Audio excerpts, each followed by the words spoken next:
Kevin Costner reveals 9 actors who were truly toxic. Behind Hollywood's glamour hides a world of feuds, betrayals, and difficult personalities the public rarely sees. Studios polish their stars' images, but the truth on set is often far different. Costner has spent 4 decades navigating Hollywood with integrity. From The Untouchables to Yellowstone, he's built a reputation for honesty, discipline, and respect.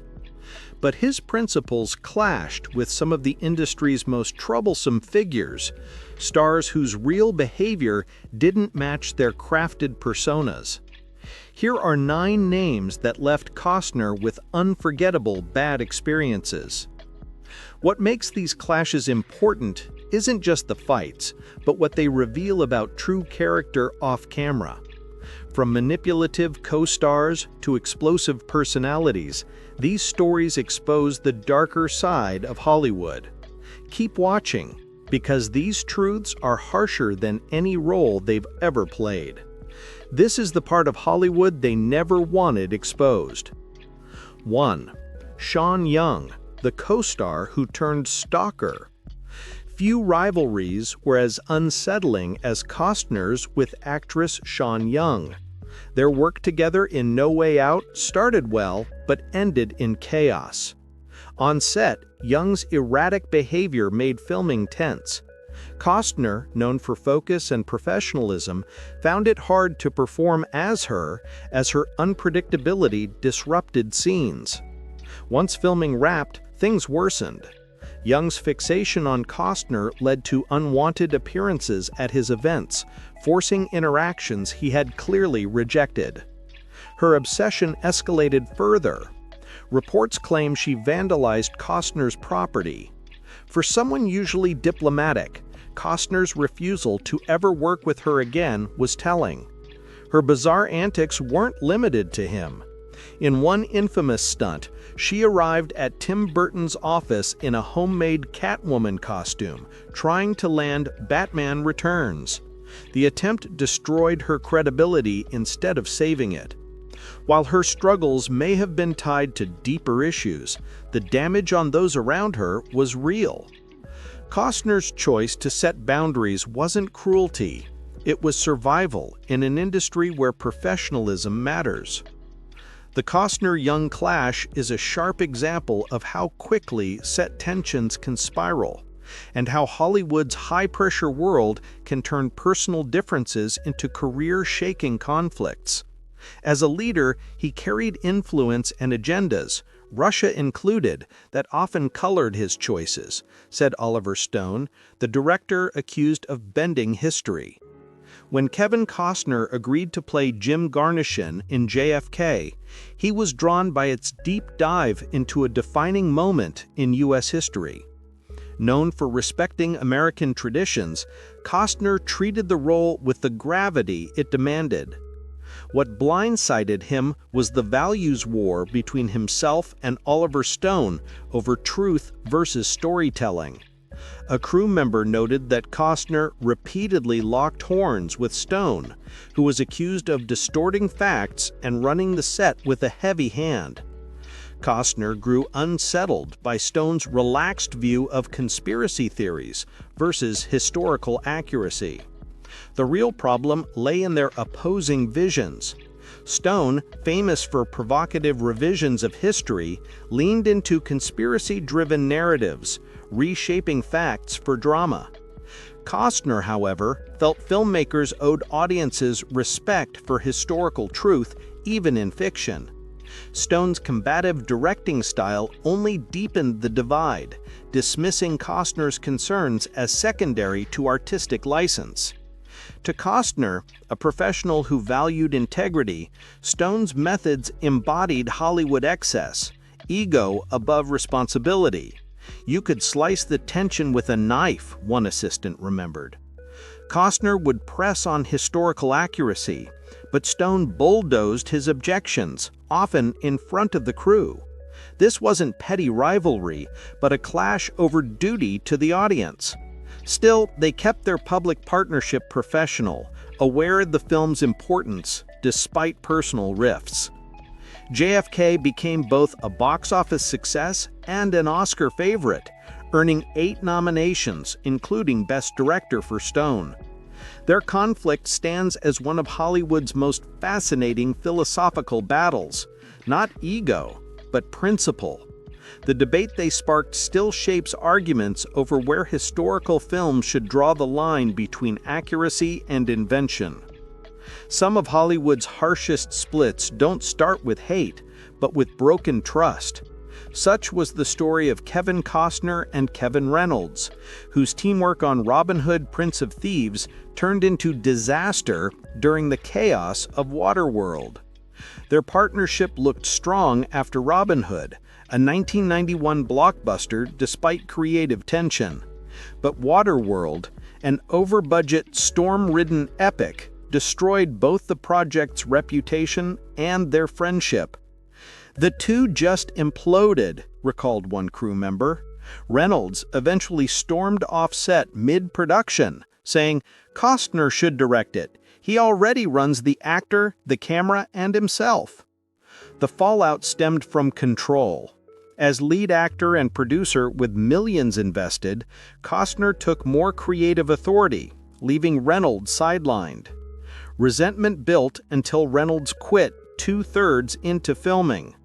With no choice, Costner finished directing himself, seemingly proving Reynolds' jab. "It was like a marriage collapsing," said a studio executive. Stress, ego, and money poisoned what had once worked. Hollywood insiders took sides, and the pair never worked together again for decades. While time softened their bitterness, the rift became a warning of how fragile creative partnerships can be when pressure overwhelms trust. Not all feuds come from long work relationships. Some are born from brief, sour encounters. That was the case with Madonna and Kevin Costner, whose awkward backstage exchange during her Truth or Dare tour exploded into one of the 90s oddest celebrity spats. After watching her show, Costner, fresh from Dances with Wolves fame, went backstage to compliment Madonna. His choice of word was neat. One of the most replayed moments in Truth or Dare came from Madonna's clash with Kevin Costner.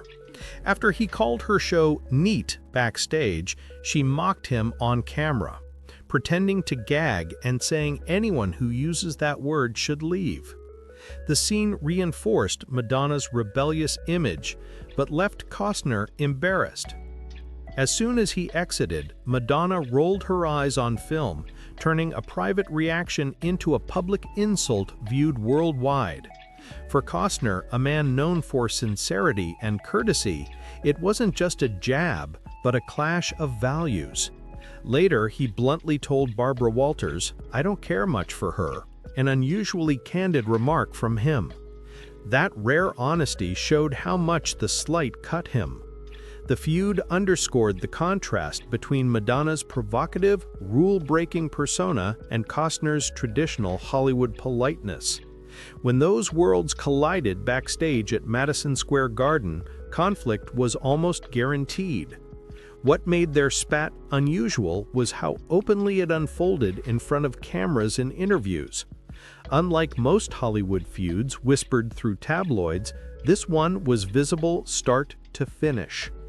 The short but sharp exchange proved how a few minutes can alter reputations in the spotlight.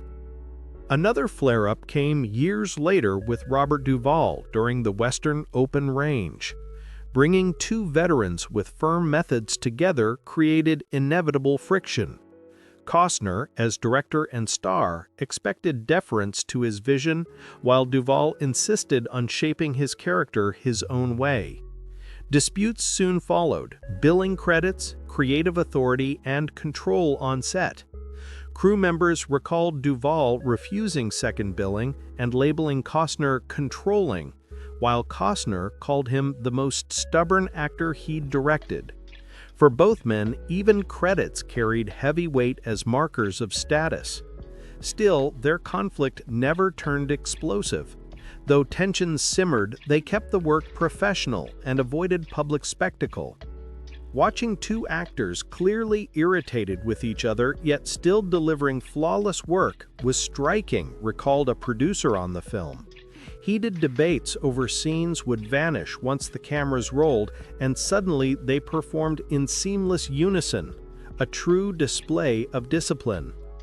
Open Range earned strong reviews, with critics praising the chemistry between Costner and Duvall, ironically a highlight considering their reported clashes. The movie proved that professional conflicts don't always derail creativity when actors know how to separate personal issues from the work. The Costner-Duvall tension stands as one of Hollywood's more restrained feuds, a disagreement between veterans who kept their composure despite creative divides. It shows that not every conflict devolves into chaos. Some are handled with professionalism and respect. Some rivalries came from direct collaborations, while others grew out of near misses on projects. Such was the case with Kevin Costner and Marlon Brando, whose brief interactions revealed much about their reputations and approaches to the craft. Although often misreported, Costner and Brando never worked together on the score. Instead, they were loosely linked through projects that never materialized, including talks about The Untouchables, where Brando was once considered for Connery's role. Brando was infamous for manipulation, hostility toward directors, and racist remarks. Said a casting director familiar with both men's careers, Costner avoided him entirely, remarking, "I just don't trust that energy." Stories about Brando's late career behavior became legendary, refusing to learn lines, mocking directors, and making bizarre demands. Coppola endured it during Apocalypse Now, while Frank Oz suffered similar issues on the score, where Brando taunted him by calling him Miss Piggy. Despite once supporting civil rights, Brando often made disturbing remarks about ethnic groups, creating a contradiction between his activism and private views. For Costner, known for preparation and professionalism, Brando embodied everything he avoided. His refusal to collaborate reflected a desire for steady, drama-free environments where the work, not egos, took center stage. Though we'll never know what a Costner-Brando project might have been, the decision to avoid working together speaks volumes about Hollywood's reliance on reputation.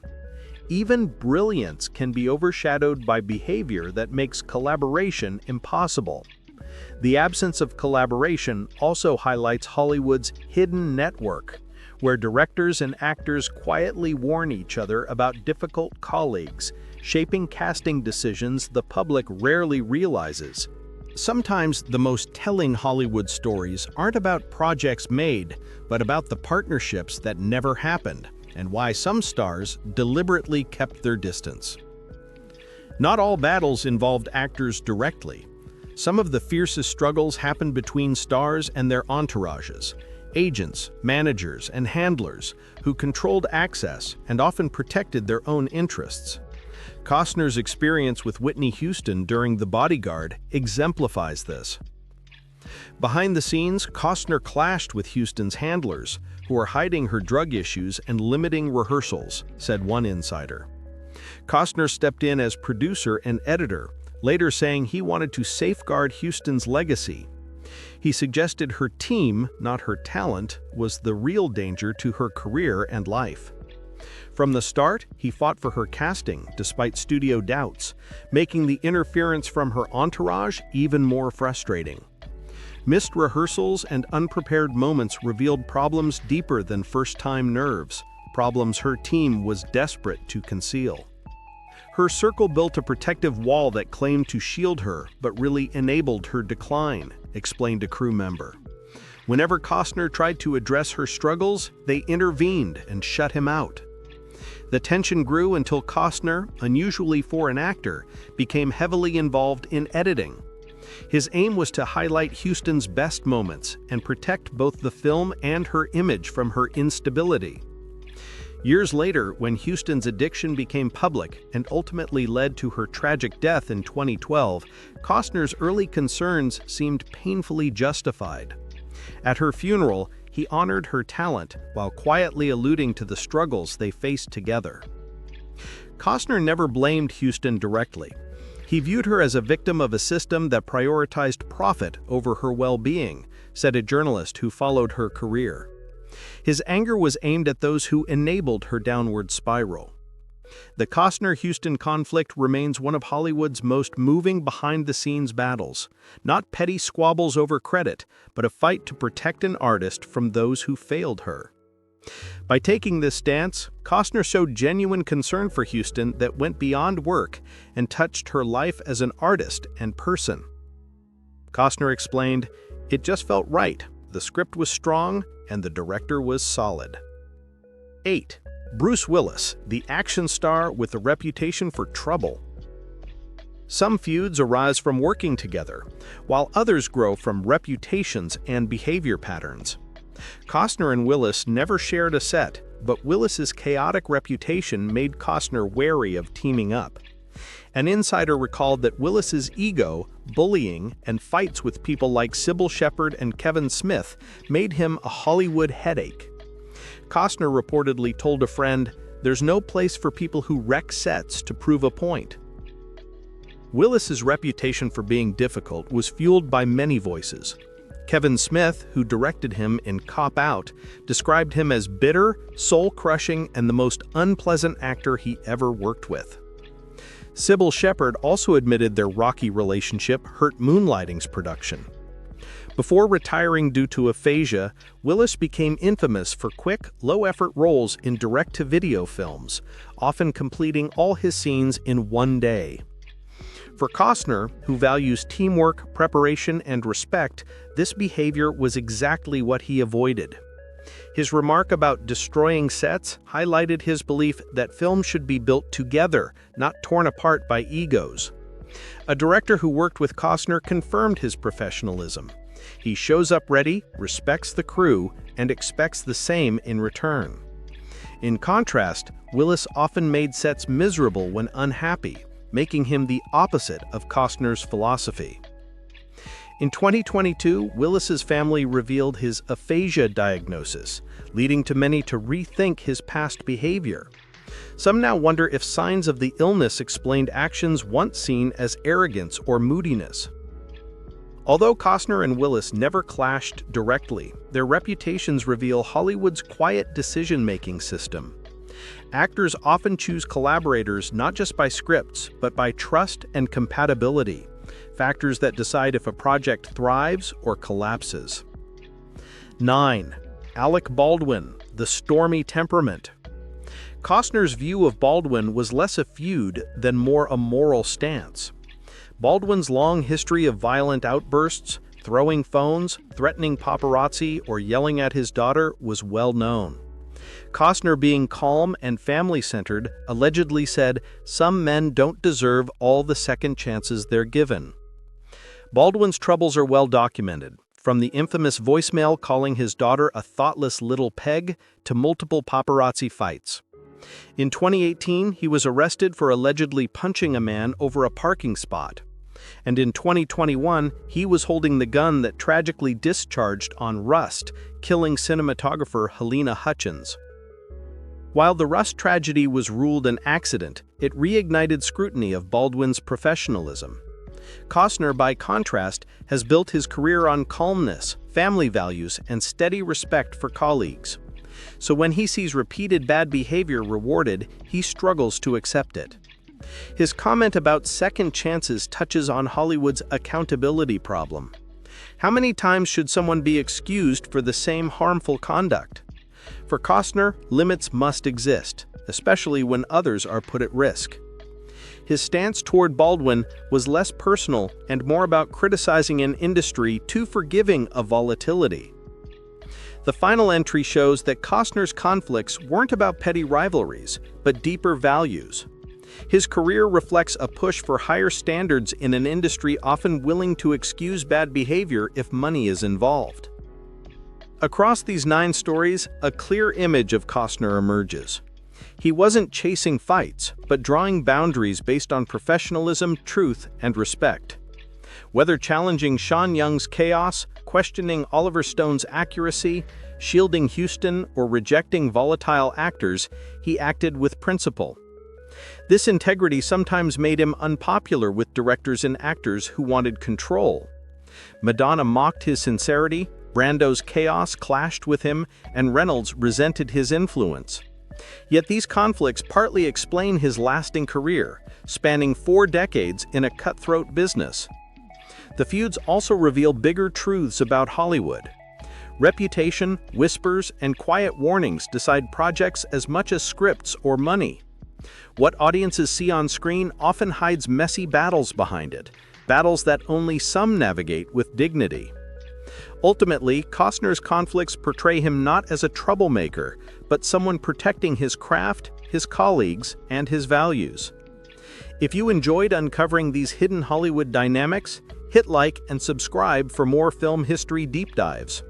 Drop a comment with the conflict that surprised you most, and let us know who we should cover next. Thanks for joining us on this behind-the-scenes journey, where the real stories of stars often outshine the roles they play.